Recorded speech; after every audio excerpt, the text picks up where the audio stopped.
ಇಂದ್ರಿಯಗಳಲ್ಲಿ ಪ್ರಸನ್ನತೆ ಇರಬೇಕು. ಅದ್ರ ಜೊತೆಗೆ ಸಾಮಾಜಿಕ ಸನ್ನಡತೆ ಅಂತ ಹೇಳುದು, ಸೋಷಿಯಲ್ ವೆಲ್ ಬೀಯಿಂಗ್. ಸಮಾಜದಲ್ಲಿ ಸಹಿತ ನಾವು ಯಾವ ರೀತಿ ನಡ್ಕೋತೀವಿ ಅದು ಸಹಿತ ಆರೋಗ್ಯದ ಒಂದು ಭಾಗ. ಇದು ಎಲ್ಲ ಅದು ಯಾವಾಗೆಲ್ಲ ವ್ಯತ್ಯಾಸ ಆಗುತ್ತೆ, ನಮ್ದು ದೇಹ ಮನಸ್ಸು ಆತ್ಮ ಇಂದ್ರಿಯಗಳ ವ್ಯತ್ಯಾಸ ಯಾವಾಗ ಆಗುತ್ತೆ ನಮ್ದು ಆರೋಗ್ಯ ಕೆಡುತ್ತೆ ಅಂತ ಹೇಳ್ತೀವಿ. ದೇಹದಲ್ಲಿ ಆಕುಂಚನ ಆದರೆ, ಮನಸ್ಸಿನಲ್ಲಿ ಆಕುಂಚನ ಆದರೆ, ಇಂದ್ರಿಯಗಳಲ್ಲಿ ಆಕುಂಚನ ಆದರೆ ಅವಾಗ ನಮ್ಮ ಆರೋಗ್ಯ ಕೆಡುತ್ತೆ. ಆಕುಂಚನ ಆಗಲಿಕ್ಕೆ ಕಾರಣ ಏನದು? ಸೊ ಪುನಃ ನಮ್ಮ ಜೀವನ ಶೈಲಿ ಮತ್ತೆ ನಮ್ಮ ನಡವಳಿಕೆ, ನಮ್ಮ ಮಾನಸಿಕ ಸ್ಥಿತಿ, ಹೆಂಗೆ ವಿಚಾರ ಮಾಡ್ತೀವಿ, ಏನ್ ಮಾಡ್ತೀವಿ ಅಂತ. ಇವತ್ತು ನಮ್ಗೆ ಎಲ್ಲರಿಗೂ ಸಹಿತ ಅಶುದ್ಧತೆಯಿಂದ ಕೂಡಿದೆ. ನಮ್ಮ ವಿಚಾರಗಳ ನೆಗೆಟಿವ್ ಅವ, ನಮ್ಮ ಆಚಾರಗಳ ನೆಗೆಟಿವ್ ಅವ, ನಮ್ಮ ಆಹಾರ ಪದ್ಧತಿ ಋಣಾತ್ಮಕವಾಗಿ ಅಶುದ್ಧತೆ ಇದೆ. ಇವನ್ನೆಲ್ಲಾನು ಶುದ್ಧೀಕರಣ ಆಗ್ಬೇಕು ಅಂತ ಹೇಳೋದು. ಸೊ ಅದಕ್ಕೆ ಯೋಗ ಇದಕ್ಕೆ ಸಹಾಯಕ ಬರುತ್ತೆ.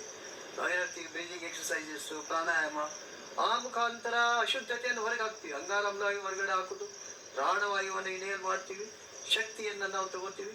ಅದೇ ಥರ ಯೋಗ ನಮಗೆ ಪ್ಲೇಡ್ ಮಾಡೋದು ಏನು, ಒಳ್ಳೆ ಆಹಾರ, ಶುದ್ಧವಾದ ಆಹಾರ ಉಪಯೋಗ ಮಾಡಬೇಕು, ಸಾತ್ವಿಕ ಆಹಾರ ಉಪಯೋಗ ಮಾಡಬೇಕು.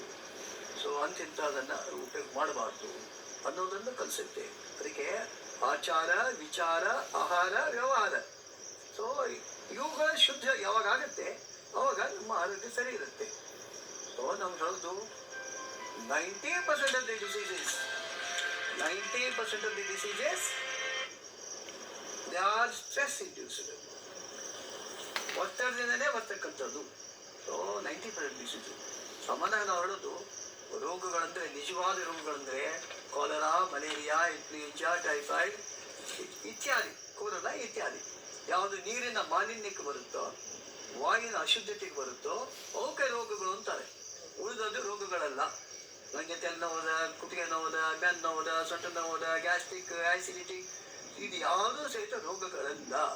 ಈ ರೋಗಗಳಿಗೆ ಮೂಲ ಕಾರಣ ನಮ್ದು ಮನಸ್ಸೇ ಮೂಲ ಕಾರಣ. ಅದಕ್ಕೆ 90% of the diseases R stress induced. ಒತ್ತಡದ ಕಾರಣಕ್ಕೆ ಬರೋದು, ಶರೀರ ತೋರಿಸ್ತಕ್ಕಂಥ ವಿಕೃತಿ. ಅದಕ್ಕೆ ಮನಸ್ಸನ್ನು ಯಾವಾಗ ನಾವು ಶಾಂತಗೊಳಿಸ್ತೀವಿ, ಸೊ ಮನಸ್ಸಿಗೆ ಯಾವಾಗ ಪಾಸಿಟಿವ್ ವಿಚಾರಗಳನ್ನು ಕೊಡ್ತೀವಿ ಆವಾಗ so we can manage our health properly. ಯಾವುದು ಸಮಸ್ಯೆ ನಮಗೆ ಬರಲ್ಲ. ಸರ್, ನೀವು ಅವಾಗಲೇ ಮಾತಾಡ್ಬೇಕಾದ್ರೆ ಹೇಳಿದ್ರಿ ಯೋಗವನ್ನ ಮಾಡಬೇಕಾದ್ರೆ ಸಾತ್ವಿಕ ಆಹಾರವನ್ನು ಬಳಸಬೇಕು ಆಹಾರ ಪದ್ಧತಿಯಲ್ಲಿ. ಹಾಗಾದ್ರೆ ಸಾತ್ವಿಕ ಆಹಾರ ಅಂದ್ರೆ ಏನು? ಆಹಾರ ಪದ್ಧತಿ ಯಾವ ರೀತಿಯಾಗಿರ್ಬೇಕಾಗುತ್ತೆ ಸರ್? ಸಾತ್ವಿಕ ಆಹಾರಪ್ಪ ಅಂತಂದ್ರೆ ಈಗ ನಮ್ದು ಗುಣಗಳ ಆಧಾರದ ಮೇಲೆ ನಾವು ಹೇಳೋದು.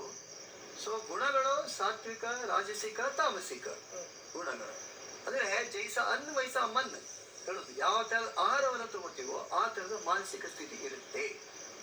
ಅದಕ್ಕೆ ಸಾತ್ವಿಕ ಆಹಾರಪ್ಪ ಅಂದ್ರೆ ಸೊ ನಮ್ಗೆ ಫೈಬರ್ ರಿಚ್ ವೆಜಿಟೇಬಲ್ಸ್ ಇರ್ಬೋದು, ಫ್ರೂಟ್ಸ್ ಇರ್ಬೋದು, ಡ್ರೈ ಫ್ರೂಟ್ಸ್ಗಳು ಇರ್ಬೋದು. ಯಾವುದು ನಮ್ಮ ಮನಸ್ಸಿನ ವಿಕಾರಗಳನ್ನು ಹೆಚ್ಚು ಮಾಡೋದಿಲ್ವೋ, ಮನಸ್ಸಿಗೆ ಪ್ರಚೋದನೆ ಕೊಡೋದಿಲ್ವೋ ಅಂತ ಆಹಾರ ಸಾತ್ವಿಕ ಆಹಾರ. ಈಗ ಅತಿ ಖಾರ, ಅತಿ ಉಪ್ಪು, ಅತಿ ಹುಳಿ, ಈ ಕೆಲವು ಸಲ ಎಲ್ಲೋ ಲಗ್ನ ಮುಂಜಿ ಇವೆಲ್ಲ ಇರ್ತಾವೆ, ಅಲ್ಲೆಲ್ಲ ಹೋಗ್ತೀವಿ ನಾವು, ಏನೋ ಪುರಿನೋ ಅದೋ ಇದೋ ಇಂಥದ್ದೆಲ್ಲ. ಅದಕ್ಕೆ ರಾಜಸಿಕ ಆಹಾರ ಅಂತ ಹೇಳುದು. ಸಾಕಷ್ಟು ಅವನ್ನೆಲ್ಲ ತಿಂದು ಹೊರಗಡೆ ಬಂದಾಗ ಐಸ್ ಕ್ರೀಮ್ ಅಂಗಡಿ ಇರ್ತಾವೆ, ಅಲ್ಲಿಯೂ ಐಸ್ ಕ್ರೀಮ್ ವ್ಯವಸ್ಥೆ ಮಾಡಿರ್ತಾರೆ. ಅದು ಯಾಕೆ ಹೊರಗೆ ಅಗ್ನಿ ಉತ್ಪನ್ನ ಆಗಿರುತ್ತೆ. ಆಕ್ಚುಲಿ ಅಲ್ಲೇ ತಗೊಂಡಂತ ಆಹಾರದಿಂದ ಅಗ್ನಿ ಹೆಚ್ಚಾಗಿರುತ್ತೆ. ಅದನ್ನು ಶಮನ ಮಾಡಲಿಕ್ಕೆ ನಾವು ಐಸ್ ಕ್ರೀಮ್, ಕೋಲ್ಡ್ ಡ್ರಿಂಕ್ಸ್ ತಗೋತೀವಿ. ಅದರಿಂದ ಅಗೇನ್ ನಮ್ದು ಡೈಜೆಷನ್ ಮೇಲೆ ಕೆಟ್ಟ ಪರಿಣಾಮ ಬೀರುತ್ತೆ. ಐಸ್ ಕ್ರೀಮ್ ತಗೊಳ್ಳೋದ್ರಿಂದ ಮತ್ತೆ ಪುನಃ ಕೆಟ್ಟ ಪರಿಣಾಮ ಬೀರುತ್ತೆ.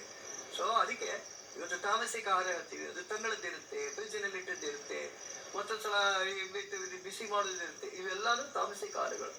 ನೇರವಾಗಿ ಆಹಾರ ನಮ್ಮ ಗುಣಗಳ ಮೇಲೆ ಪರಿಣಾಮ ಬೀರುತ್ತೆ. ಸಾತ್ವಿಕ ಆಹಾರ ಹಂಗೆ. ಅದಕ್ಕೆ ಸಾತ್ವಿಕ ಅದರ ಪ್ರಚೋದನೆ ಆಗಬಾರ್ದು ಅಂತ. ನಮ್ಮ ಮನಸ್ಸು ಅನವಶ್ಯಕ ಚಂಚಲ ಆಗಬಾರ್ದು.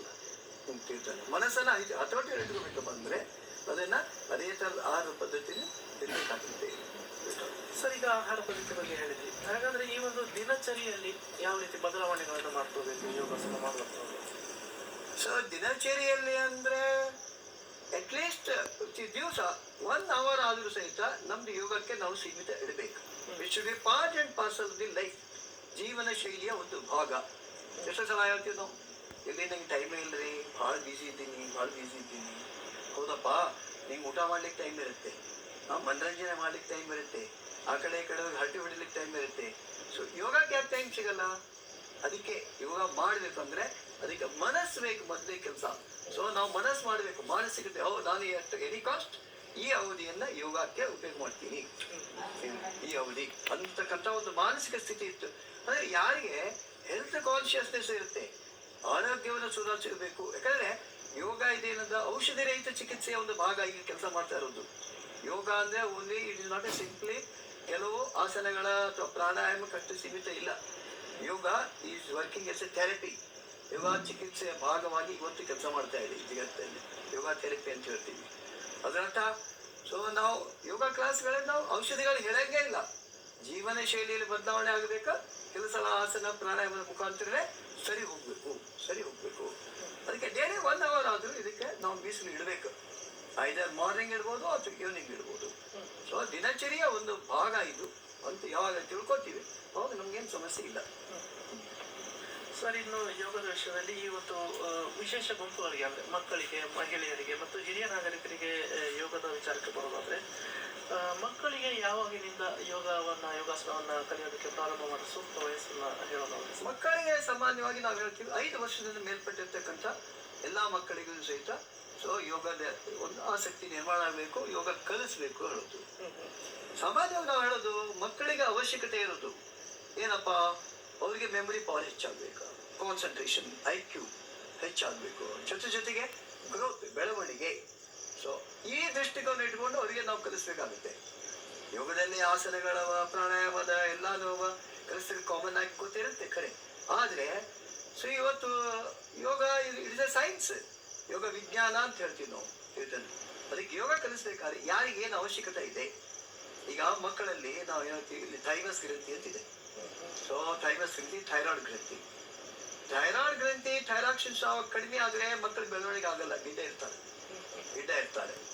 ಥೈರಾಕ್ಸಿನ್ ಕಡಿಮೆ ಆದ್ರೆ, ಹೆಚ್ಚಾದ್ರೆ ತಳ್ಳಿಗಿರ್ತಾರೆ, ಅವ್ರಿಗೆ ಆಲ್ವೇಸ್ ಬಾಡಿ ಫೀವರಿಶ್ ಇರುತ್ತೆ, ಬೆಳವಣಿಗೆ ಆಗಲ್ಲ.